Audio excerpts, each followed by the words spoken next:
Oke, saya diminta Pak Ami untuk memberikan pembelajaran di DKI Jakarta terkait dengan belajar jarak jauh di masa COVID-19 ini. Boleh berikutnya, Mbak, Mas. Nah, tadi juga disampaikan Pak Ami ada 188 sekolah di negara lain ditutup, ada yang mengatakan 182, kami juga dapat informasi ada 191. Bahkan hari ini total negara kalau yang terkena COVID sudah 213, kemungkinan angkanya juga sudah bertambah. Sehingga memang kita menghadapi masalah yang boleh dikatakan cukup serius, apalagi di Indonesia yang pembelajaran jarak jauh untuk konteksnya pendidikan dasar dan menengah dan PAUD ini masih belum biasa untuk dilakukan. Hanya dilakukan oleh sekolah-sekolah yang kualitasnya bagus di daerah-daerah perkotaan. Dan tentunya challenge-nya menjadi lebih besar. Dan di sini kita di Jakarta karena mengedepankan safety, keselamatan, maka memang sejak bulan Maret pertengahan sudah sekolah sudah ditutup dan dilakukan pembelajaran dari rumah. Waktu itu masih banyak yang menganggap anak-anak tidak banyak tertular, ternyata cukup banyak di Jakarta saja anak usia 4 sampai 18 tahun yang positif ada 60 orang. Belum lagi yang ODP, PDP yang juga sekitar hampir 60 orang. Jadi memang keputusan untuk belajar dari rumah menjadi relevan. Kemudian kita tahu akses instruksional pendidikan ini juga masih sangat terbatas. Jangankan di tempat lainnya, di Jakarta juga masih ada yang tidak memiliki akses kepada even telepon yang bisa untuk pembelajaran jarak jauh. Kemudian jaminan mutu pelaksanaan pengajaran ini kan juga menjadi tantangan tersendiri. Ketika kita belajar secara rutin dengan pembelajaran tatap muka saja, tadi Pak Ami menyampaikan PISA Jakarta saja juga masih belum cukup baik. Dan tentunya masalah terkait dengan SDM, bagaimana mengoperasionalkan sekolah juga yang tidak kalah penting. Oleh karena itu tentunya butuh betul dukungan intervensi kebijakan. Bagaimana memastikan semua ini bisa berjalan dengan baik sampai kemudian nanti kita bisa kembali ke suasana yang normal. Berikutnya. Ini kita membuat beberapa skenario dari jangka pendeknya kemarin sampai minggu kedua April kita sebut jangka pendek, kemudian jangka menengah ini sampai Juni, sampai awal akhir tahun ajaran baru, dan kemudian jangka panjang yang kita perhitungkan nanti juga sampai pasca Juni. Dan kalau melihat situasi sekarang kan masih terus naik ya, dan mungkin juga akan lebih dari bulan Juni Juli kondisi yang tidak normal ini. Jadi kita harus mengantisipasi itu. Berikutnya, ini beberapa identifikasi risiko yang kami lakukan. Nanti teman-teman silahkan untuk mengakses file ini, apa yang ditemukan di Jakarta. Ini kami mengidentifikasi bersama komunitas lain. Jadi memang beberapa hari sebelum tanggal 16 Maret kami mengumpulkan para kolaborator yang di bidang pendidikan untuk kemudian bersepakat apa yang akan kita lakukan untuk anak-anak didik di Jakarta, dan itu dilakukan sehingga pada tanggal 16 proses belajar jarak jauh sudah bisa dilaksanakan. Sekaligus kami juga melakukan identifikasi apa saja yang mungkin terjadi dari muridnya sendiri, gurunya, dan tentunya sistem persekolahannya. Yang muridnya juga sampai bahkan kita pikirkan sekarang kan punya program makanan anak untuk anak sekolah, makanan tambahan untuk sekolah itu di sekolah-sekolah yang di wilayah kumuh, dan ini karena sekolah di rumah maka program itu harus terhenti. Dan bagaimana dengan indeks nutrisi mereka ketika mereka tidak lagi di sekolah dan tidak mendapatkan tambahan makanan melalui sistem persekolahan, itu juga kami pikirkan sampai ke sistem persekolahannya, bagaimana nanti ketika harus penerimaan siswa baru. Kemarin kan ujian nasional kan dihapus, oleh karena itu untuk masuk SMA, SMK tidak lagi bisa menggunakan nilai ujian nasional yang terstandar, harus menggunakan mekanisme-mekanisme lain, dan kami tetap ingin berprinsip bahwa mutu juga dikedepankan, tetapi afirmasi untuk anak-anak yang miskin, anak-anak dari kelompok marginal itu juga harus diperhatikan untuk memastikan upaya kita memutus rantai kemiskinan melalui sektor pendidikan ini menjadi nyata. Kemudian banyak sekali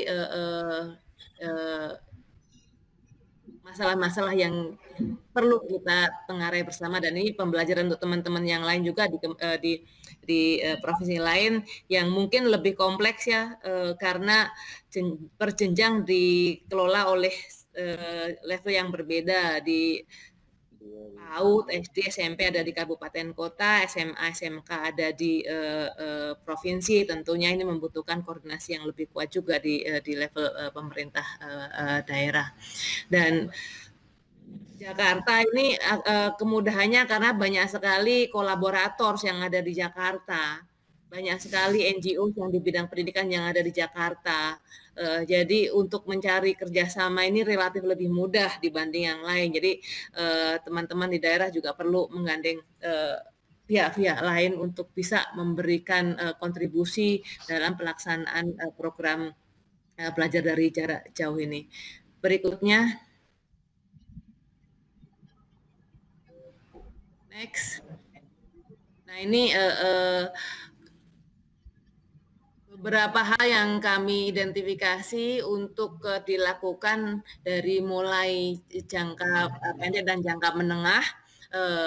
Bagaimana kita memastikan menjaga kesehatan dan keselamatan warga sekolah. Ini contohnya misalnya kalau harus ada piket ke sekolah karena ada sesuatu yang harus dikerjakan, maka ada kelompok-kelompok yang memang tidak boleh berangkat ke sekolah sebagai piket, misalnya ibu hamil, ibu menyusui, guru-guru yang atau tenaga pendidik yang punya komorbid masalah lain seperti darah tinggi, diabetes, itu tidak boleh bagian dari piket untuk memastikan mereka tidak terpapar dan menjadi fatal lebih lanjut. Kemudian memaksimalkan pembelajaran bagi anak, termasuk juga di dalamnya pembelajaran untuk orang tua, karena memang banyak sekali akhirnya yang menuntut orang tua yang ikut aktif. Kemudian dukungan untuk guru, bagaimana guru ini kan tetap harus mendapatkan upgrading ya, pelatihan yang jelas.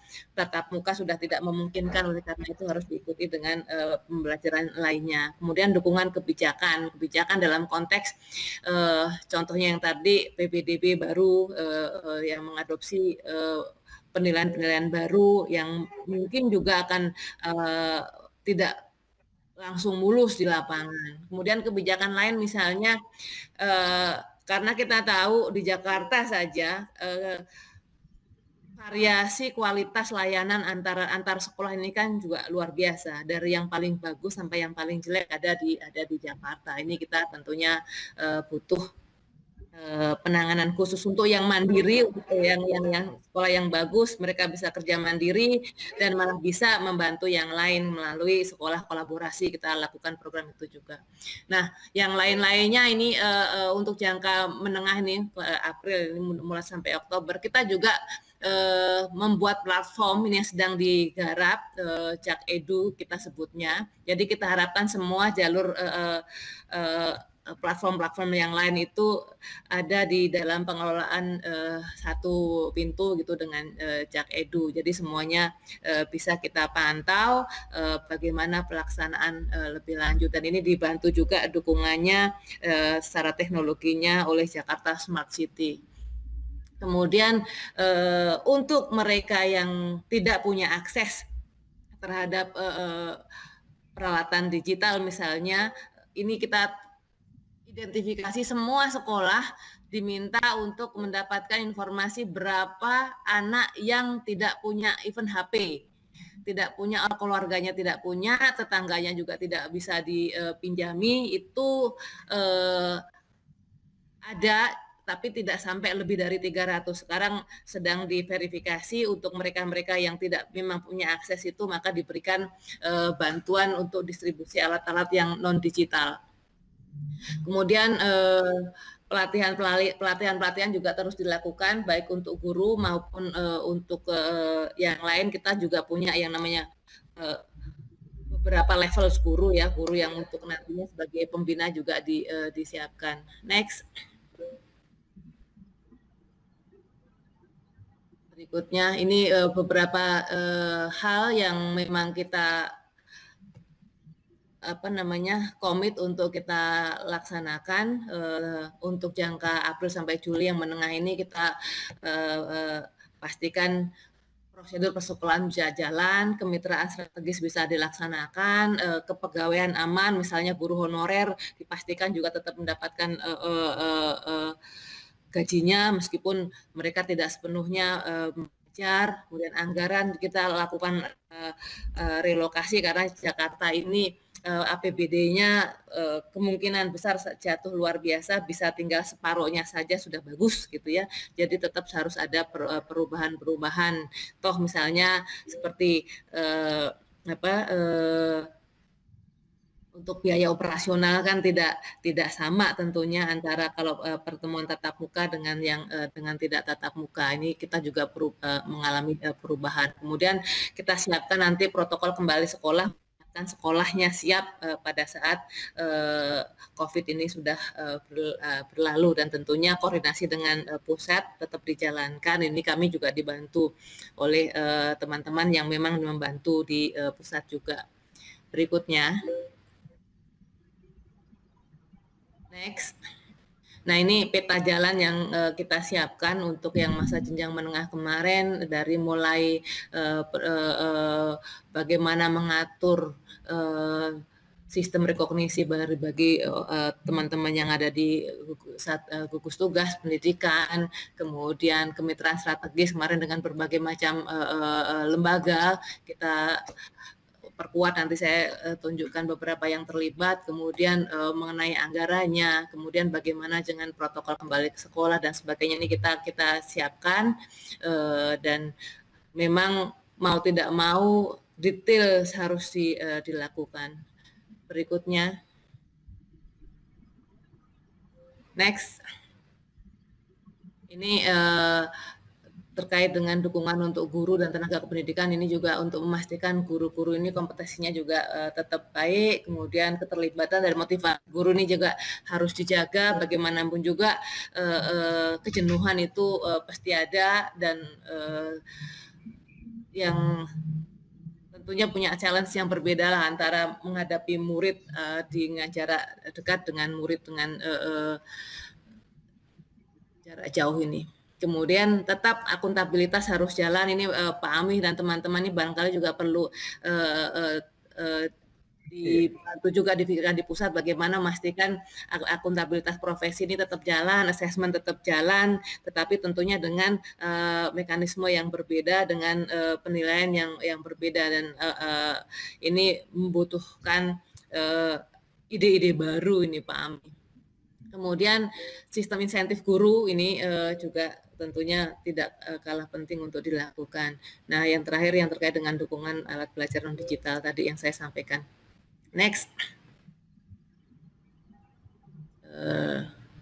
Ini integrasi pembelajaran jarak jauh ya dengan platform yang lain, ada semi online dan sebagainya. Ini nanti saya jelaskan lebih lanjut. Next. Ini pelaksanaan sampai saat ini teman-teman sebelumnya. Nah, ini ada beberapa model pembelajaran yang dilaksanakan di Jakarta sejak tanggal 16 Maret sampai dengan hari ini. Ada pembelajaran semi online, ada yang online, ada kombinasi, ada yang non digital, dan semuanya itu dilakukan secara kolaborasi. Jakarta ini punya